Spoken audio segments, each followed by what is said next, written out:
Eleanor Catton, Birnam Wood.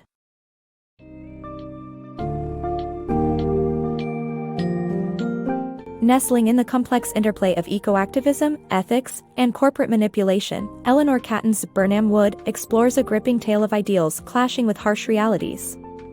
Set against the backdrop of Christchurch, New Zealand, the story follows a group of passionate guerrilla farmers aiming to reclaim wasted land for good, but soon find themselves entwined with a tech mogul wielding hidden agendas. Through Shelley Noakes' wearied eyes and Mira Bunting's driven ambitions, readers are drawn into a narrative rife with conflicts, both personal and moral.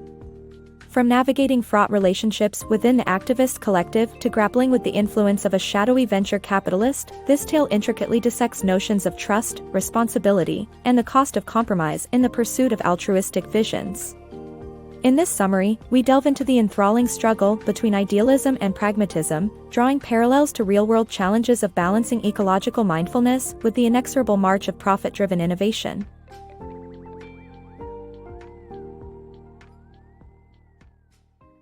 Deal with the Devil. In the vibrant city of Christchurch, New Zealand, the Birnam Wood collective was anything but ordinary.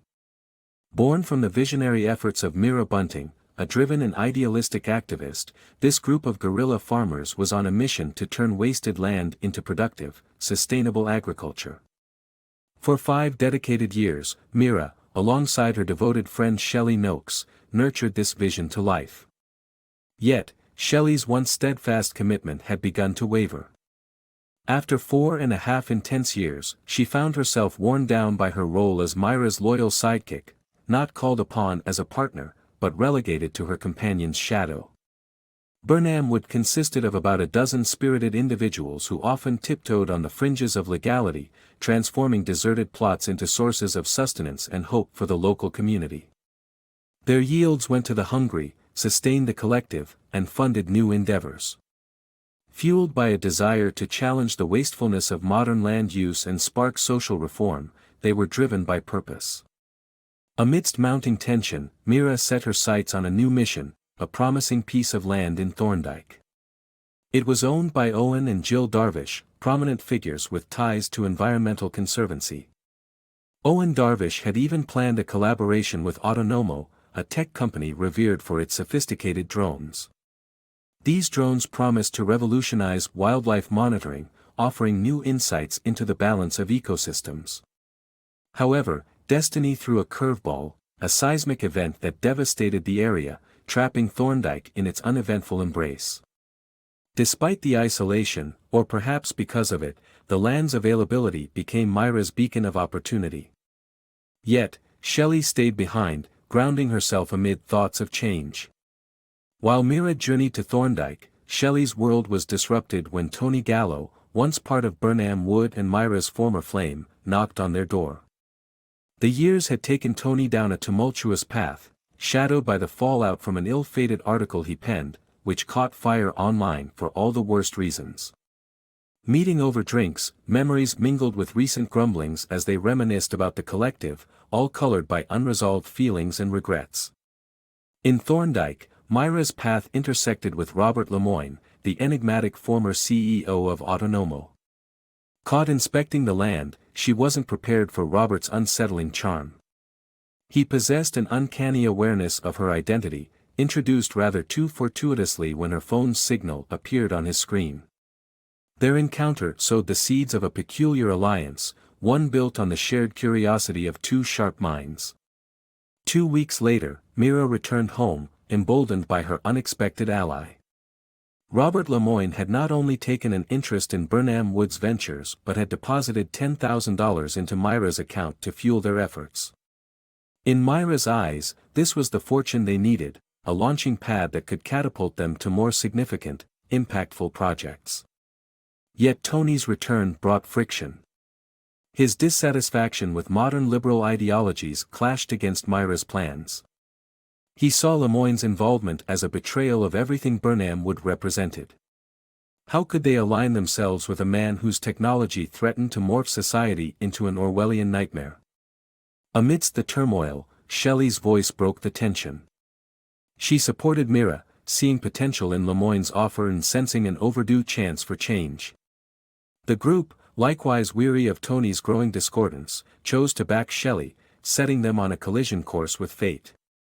In the end, they packed their hopes and headed to Thorndyke, unaware of the Shakespearean tragedy that simmered beneath the surface. The decision to join forces with Lemoyne, a man shadowed by questions of character, was laced with irony and a cascade of what-ifs. A chain of choices, each requiring a different twist of fate, brought them here. Had the stars aligned differently, Birnam Wood might have resisted the pull of Lemoyne's golden apple.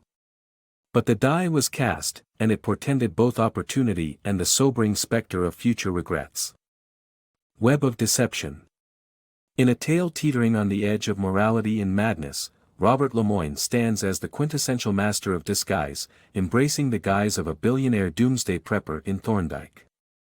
His seemingly eccentric interest in constructing an extravagant underground bunker masks his real agenda, unearthing a colossal treasure trove of rare earth elements hidden in the grounds of Corowai National Park. This site, unbeknownst to most, holds a fortune in materials critical for modern technology. Only Robert and a few insiders are privy to this revelation, and he intends to keep it an airtight secret. The Darvish couple unknowingly becomes pawns in Robert's machinations, selling him the land under the veil of a hefty payment and a strict non-disclosure agreement. But Robert's secrets run deeper and darker. Through a technique called solution mining, he surreptitiously initiates a process to extract these valuable minerals. Unfortunately, this act sets off an earthquake and landslide, claiming 5 lives, a fact Robert buries under layers of deception. Adding to his web of espionage, Robert employs his technological prowess to hack into the life of Mira Bunting. By mirroring her phone, he gains access to her texts, emails, and intimate details, maintaining an omnipresent watch over her actions. This invasive move remains hidden beneath his mask of a charming tech mogul, adept at playing into his favorable narrative. Despite his calculations, the night takes an unexpected turn when Robert, blending into his role effortlessly, offers LSD to Birnam Wood's group, suggesting it as a Silicon Valley trend for creativity in team bonding. Shelley enthusiastically agrees, eager to shed her boring label, while Mira and Robert abstain, soon retreating to a quieter setting. Their solitude is shattered by an unsettling scene, an unfamiliar car and a man climbing over the gate, a man swiftly undone by a van barreling into view. In a twist of fate, Shelley sits behind the wheel, the drugs altering her state, and the victim is revealed as the now knighted Owen Darvish. His presence is as mysterious as it is ill-fated, unfolding a newfound tension into Robert's intricate schemes. Earlier, journalist Tony Gallo's growing suspicions about Robert had spurred Owen to investigate despite his wife's protests, a choice leading to this tragic encounter. Tony's investigation began with a simple act of curiosity, meandered into Corowai's terrain only to be cornered by Robert's men, armed and sharing only cryptic mentions of a radiometric survey. Undeterred, Tony's research into the land's ownership exposes irregularities, prompting a direct inquiry to Owen, stirring confusion and concern within him.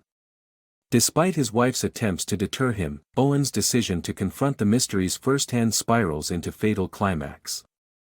Now, Robert's meticulously crafted world begins to unravel.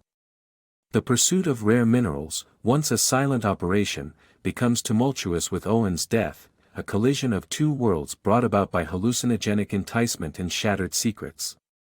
The chilling irony rests in Robert's involvement in Owen's demise through substances he offered. Robert stands steadfast, an embodiment of capitalism's relentless hunger for profit, unwavering even when it tramples on human rights and claims lives. Each carefully constructed layer of his world trembles, yet his belief in regaining control remains unmatched. Wealth, an arsenal of tech and muscle at his command, fuels Robert's confidence in escaping unscathed. But as cracks form in his empire, questions loom large. Can anyone halt his audacious march? If so, what cost will justice demand? These questions beckon answers as one man pits profit against humanity, teetering on the brink of his meticulously maintained facade. Whispers of Treachery. Shelley thought she was on the brink of a fresh start when one of her job offers came through. The excitement made her drive home from Birnam Wood in a haze, still under the influence of acid. Her urgent return led her and Mira into a horrifying scenario, standing over a dead body while Robert strategized ways to handle the fallout. Robert quickly ushered them into a nearby house stocked with supplies, a hideout until he could manage the disaster.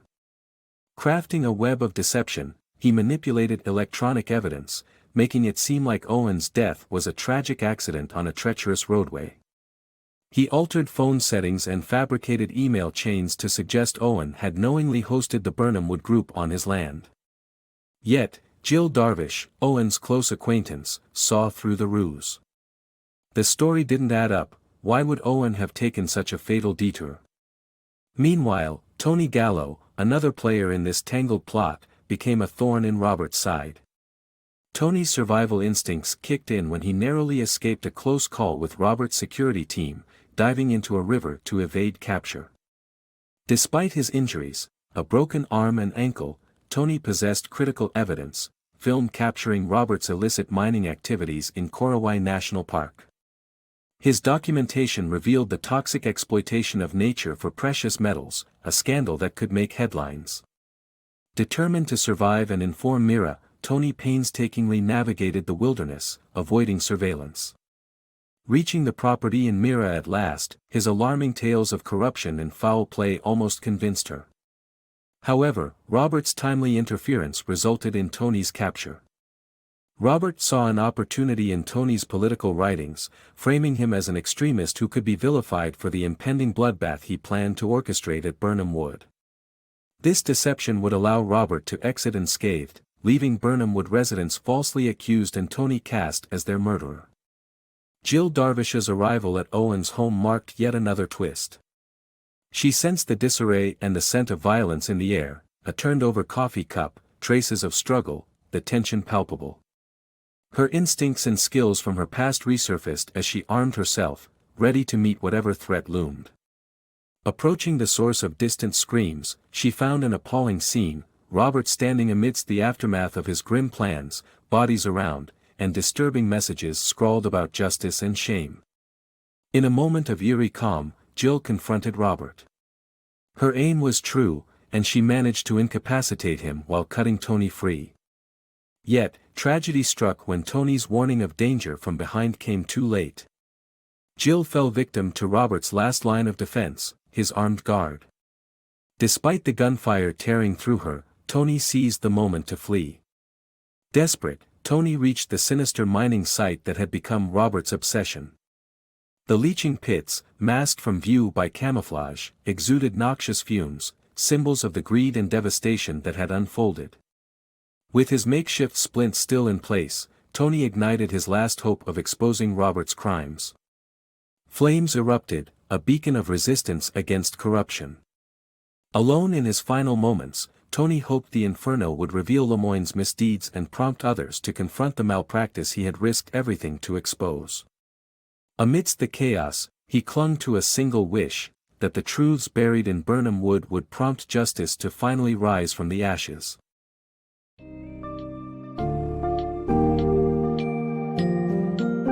Eleanor Catton's Birnam Wood takes you on a thought-provoking journey through the minefield of modern activism versus corporate greed, shedding light on the ethical dilemmas that define our times.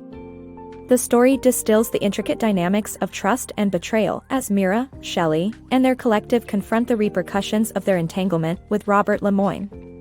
At its heart, the narrative poses critical questions about the lengths we go to for change and the unforeseen costs that come with it. In unraveling Robert's layered deceptions amidst the activists' fervent commitment to social reform, Catton crafts a narrative that resonates with the tumult of contemporary socio-political landscapes. The gripping conclusion, marked by sacrifice and an appeal to conscience, captures the enduring struggle for integrity in the face of overpowering odds, leaving readers to ponder the true price of progress and the enduring hope that change remains possible, even when it demands profound personal cost.